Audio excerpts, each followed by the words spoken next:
Olá, meus amigos! Sejam todos muito bem-vindos a mais um vídeo no nosso canal da Física Completa. Me chamo Adenair Bezerra e hoje nós iremos falar para vocês sobre lançamento oblíquo. Mas antes de nós prosseguir, moçada, não esqueça aí de dar o seu like, de compartilhar e comentar o nosso vídeo. Então, vamos lá!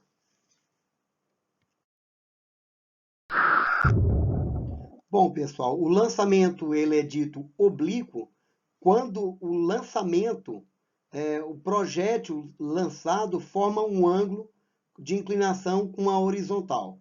Então vamos observar alguns detalhes no lançamento oblíquo. Bom, pessoal, então um projétil lançado obliquamente, a trajetória desse projétil será uma parábola. É uma parábola devido a dois tipos de movimento que nós temos. Nós temos um movimento na horizontal, que é chamado de movimento uniforme. Então, todas as leis que nós aprendemos no movimento uniforme será utilizado aqui, a função horária das posições. Observe, então, que nós, fazendo a decomposição dessa velocidade no eixo x, eu vou ter velocidade inicial no eixo x é igual a velocidade inicial cosseno do ângulo φ.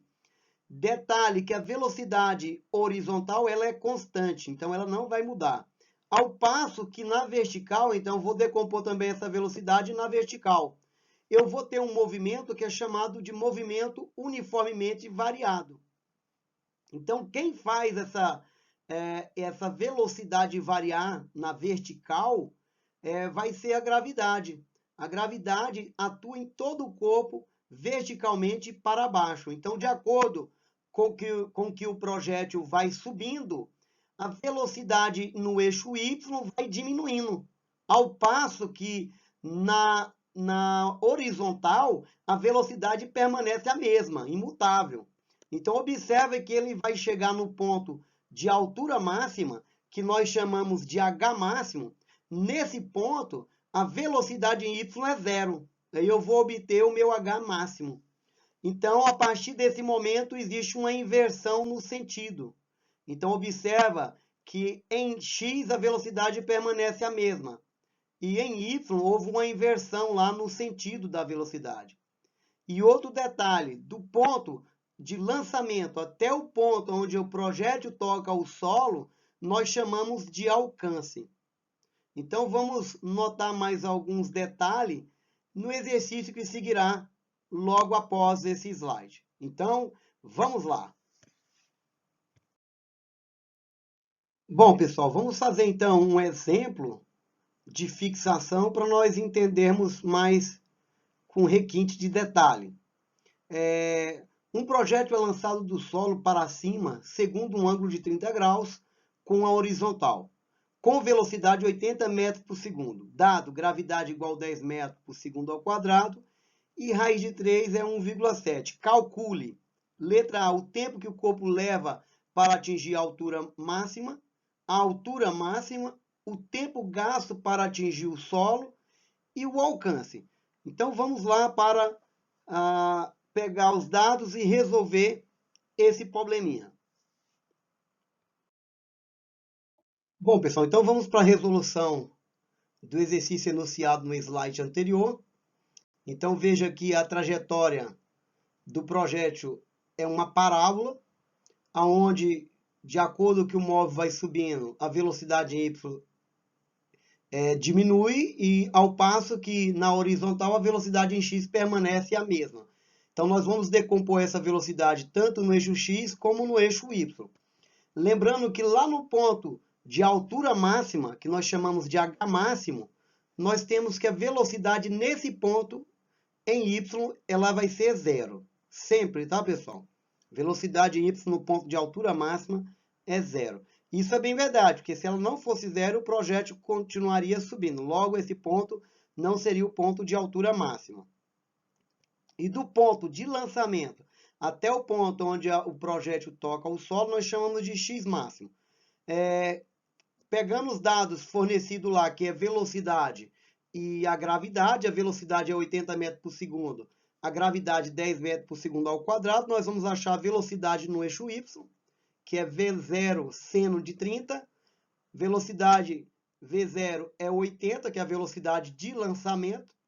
Seno de 30 graus é meio, então 80 vezes 1 dá 80, dividido por 2, 40 metros por segundo.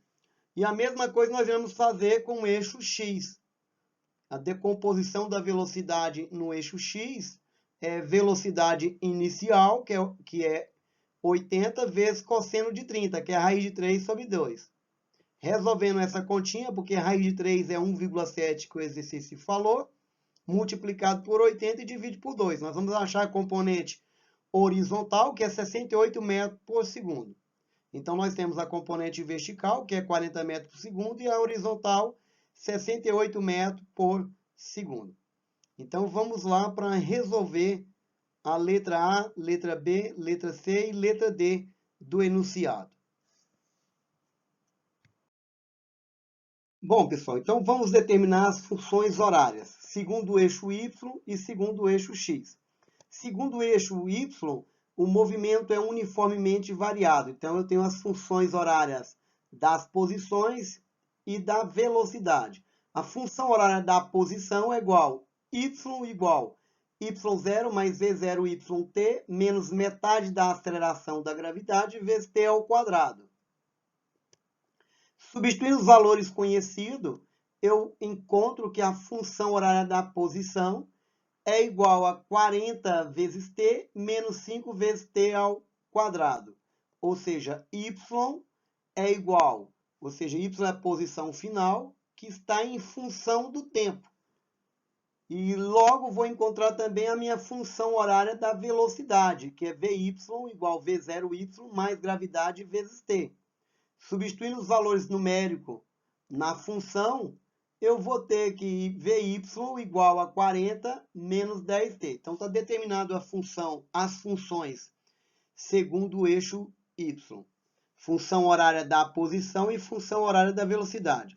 E segundo o eixo x, eu só tenho uma função. Que, lembrando que, segundo o eixo x, o movimento ele é uniforme.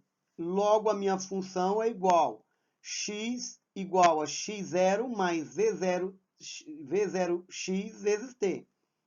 Substituindo os valores que nós conhecemos, que é a velocidade inicial no eixo x, vou ter que a minha função horária da posição é x igual a 68 vezes t. Vamos determinar então agora o tempo que o corpo gasta para chegar no ponto de altura máxima. Lembrando que nesse ponto de altura máxima, a velocidade y é igual a zero. Então, toda vez que o corpo atinge a altura máxima, a velocidade em y vai ser zero. Bom, se a velocidade em y é igual a zero, eu vou usar a função horária da velocidade para determinar o tempo que o corpo chegou nesse ponto de altura máxima. Então, 0 vai igual a 40 menos 10t. Então, vou passar para o primeiro membro o menos 10t, ele vai com o sinal trocado, fica 10t igual a 40. Logo, o tempo que o corpo gasta para chegar no ponto de altura máxima é 4 segundos. Como eu conheço o tempo que o corpo gastou para chegar no ponto de altura máxima, eu encontro a altura máxima. Então, nesse ponto de altura máxima, o tempo é igual a 4. E vou usar, então, a função horária da posição, porque o movimento é uniformemente variado na vertical. Logo, eu vou achar o ponto de altura máxima, porque o ponto de altura máxima é um ponto na vertical, em relação ao solo. Bom, então fica aqui y igual a 40t menos 5t ao quadrado. Então, onde tem t, eu vou substituir pelo 4. Fazendo isso, eu vou encontrar que y igual a 160 menos 5 vezes 16. Porque 4 vezes 40 dá 160, 4 ao quadrado dá 16. Resolvendo essa operação matemática, eu vou encontrar que a altura máxima em relação ao solo é de 80 metros. Bom, vamos determinar agora o tempo que o corpo gasta para retornar ao solo, ou seja, o tempo que ele ficou no ar.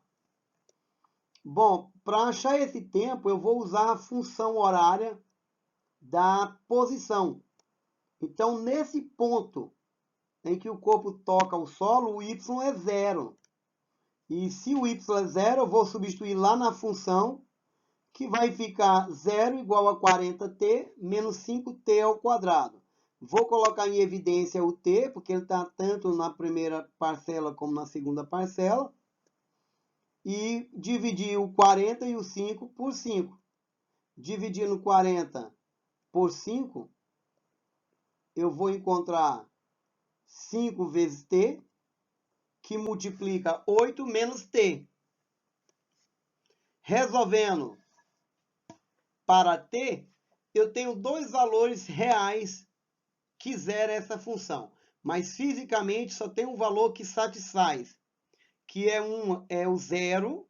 O zero não satisfaz a física, porque não tem conexo, né? Ou seja, como que o corpo não vai gastar nem um segundo, se ele gastou 4 segundos para chegar no ponto de altura máxima? Então, por isso que o zero não satisfaz, mas matematicamente ele satisfaz uma equação de segundo grau. O tempo, então, que o corpo gasta para retornar ao solo é 8 segundos. Então, se você substituir lá, 8 menos 8 dá 0. Se eu substituir o zero também lá, 0 vezes 5 dá 0. Então, qualquer coisa que multiplica por 0 dá 0. E, por último, vamos determinar lá o alcance. Então, o exercício pede para nós determinar o alcance, ou seja, o x máximo, em relação lá ao ponto de lançamento. Ou seja, a distância entre o ponto de lançamento e o ponto de que o corpo toca o solo. Então, nesse ponto lá, eu vou usar a função horária da posição segundo o eixo x, que é a distância em relação ao eixo x, a distância do ponto de lançamento ao ponto de queda, que é 68 vezes t. Substituindo lá o 8, que eu conheço o tempo de queda, que o corpo gastou para retornar ao solo, foi 8 segundos. 8 vezes 68 dá 544 metros. Então, pessoal, o que nós mostramos aí para vocês, e que nós falamos também em aulas anteriores, que o mesmo tempo que o corpo gasta para subir, ele gasta também para descer. Está provado aí na letra C. Espero ter ajudado vocês. Não se esqueça aí de compartilhar o nosso vídeo para ajudar mais pessoas, de comentar, porque o seu comentário é de suma importância para nós. E não vá embora, porque nós temos aí uma reflexão para você. Vamos lá! A melhor preparação para o amanhã é começar dando o seu melhor hoje. Mentes de sucesso! Até o próximo vídeo no nosso canal da Física Completa. Até mais!